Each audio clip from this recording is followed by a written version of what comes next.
December 27, 2015. I've just spent Christmas in Aegio, where I begin my trip to Karpenisi. I had visited the area with my parents when I was very young, but I can still picture the beautiful landscapes in my mind today. I remember that even though the city didn't really leave an impression on me, the trip itself had left me with very fond memories. The route is very beautiful. We pass the east side of Lake Grijonida and continue our way through the beautiful mountainous landscape. Accompanying me is my friend Hera and her dog Zizel, and there we will meet up with Angelos and Sandra, where they will accommodate us.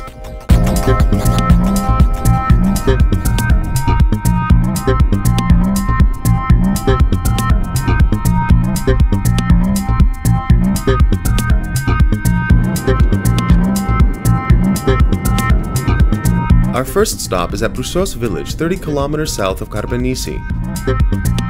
There, we will visit the Monastery of Panagia Brusiotissa, a spiritual place of pilgrimage for the entire region. The monastery was built on a steep, rocky area full of firs. According to tradition, the monastery was named in 829 AD, when, during the period of iconoclasm, the monks Dionysios and Timotheos brought the icon of the Holy Mary from Brusa in Asia Minor to protect it.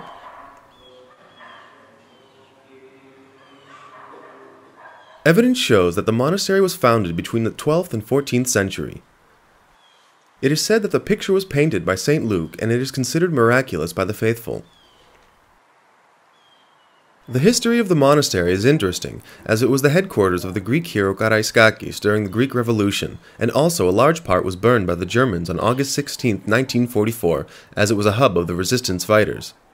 On this date, they destroyed many artifacts, utensils, manuscripts, and books, but fortunately not the valuable picture, which was placed in a vault.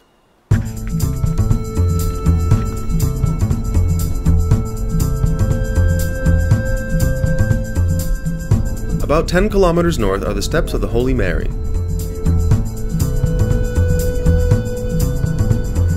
There are 7 shapes of footprints carved into the vertical rock, which are considered to be traces of the steps of the Holy Mary.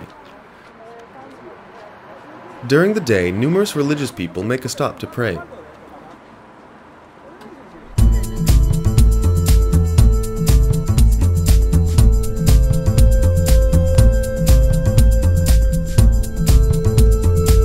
"14 kilometers before Karpenisi is the village Megalo, which is a famous tourist destination.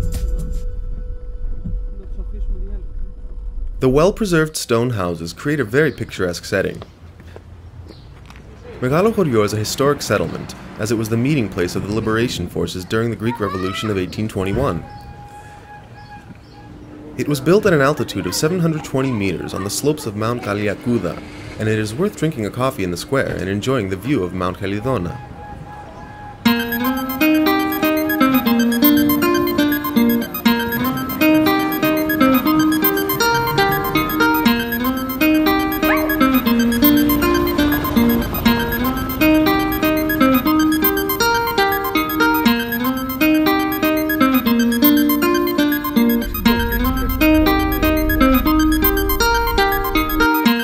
Directly opposite lies the village Migrole, built at an altitude of 950 meters on the slopes of Mount Helidona.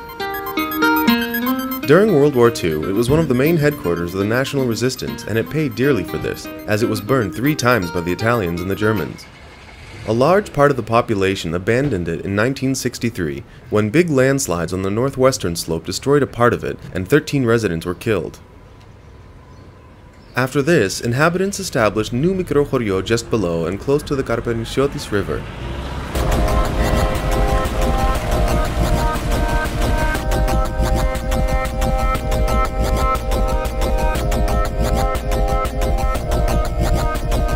Continuing north to Karpenisi, you will pass the village Klavsi on your right, which was our base for the 3 days we stayed here.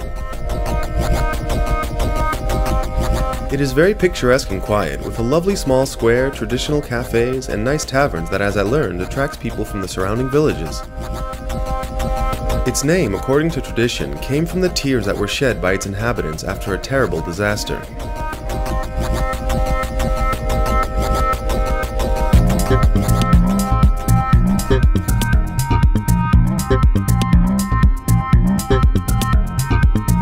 5 kilometers before Karpenisi on your left is a village called Koriskadris, a picturesque stone-built village with 44 residents, which I really liked.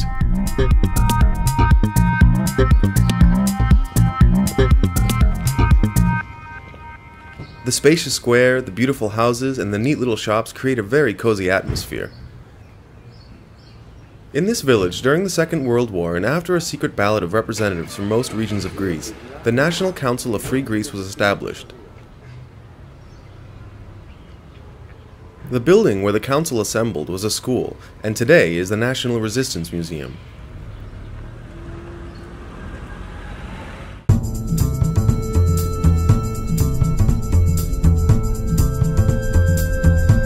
Our next stop is Karpenisi, the capital of the Evrytania region. The city is deceiving because when you see it from above, it looks very picturesque. Beneath the nice scenery, however, it is not the same, as the concrete buildings spoil the charm of the tiled roofs. But it's unfair to forget that it's a city and to compare it with the surrounding traditional villages of the area. Also, when we were there, the city was improving its infrastructure as the main streets were being paved, and as I recently read, these works completely changed the whole atmosphere of the city center.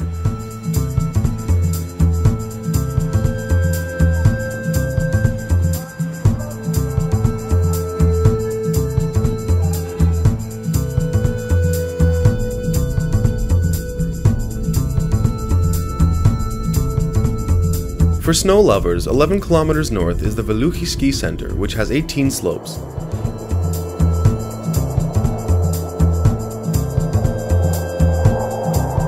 Even if you do not want to ski, you can drink a coffee, although to be honest, the chalet is not the best I visited.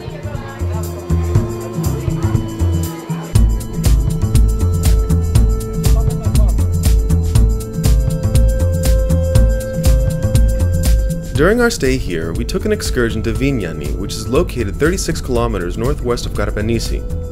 The route is very beautiful, inside a green mountain landscape. Vignani is a historic village built amphitheatrically on a hillside, with stone houses and magnificent views. An abandoned settlement which was the capital of liberated Greece during the time of national resistance. In March 1944, the Political Committee of National Liberation, or Mountains Government, was established here. In February of 1966, an earthquake caused damage to the village and was later evacuated, as it was deemed uninhabitable due to the landslides.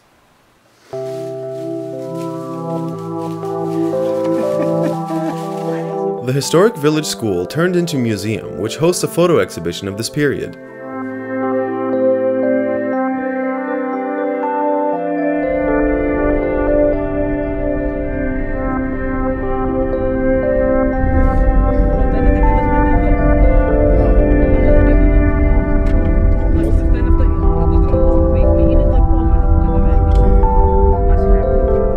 From here we head back to Karpenisi by following another path, which is many kilometers of dirt road, but interesting in a special way.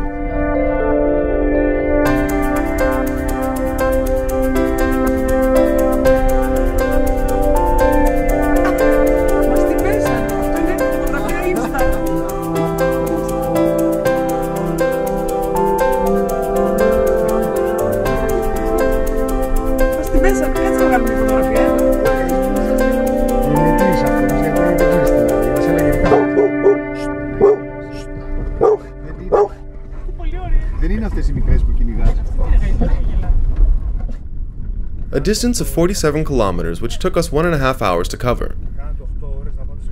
We headed to the village of Daphne on a dirt road. From there, crossed the Tavrotos River and headed to the village of Papadia. Then we continued to Pavlopulo, Stenoma, and finally, this road led us back to Karpenisi.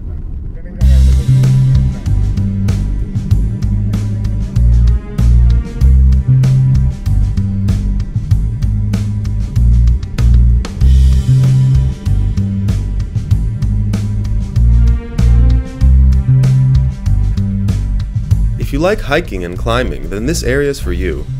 There's no point in mentioning specific choices, as there are so many to choose from. If you do decide to visit here, it's worth doing a little research. We did a mountain hike that lasted about 3 hours in the woods above Garița village.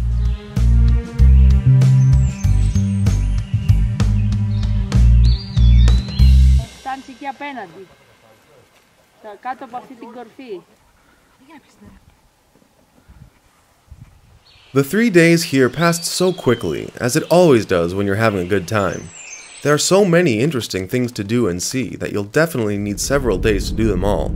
So it's good that I leave options unexplored, so as to have motivation to find myself again in this beautiful area of central Greece.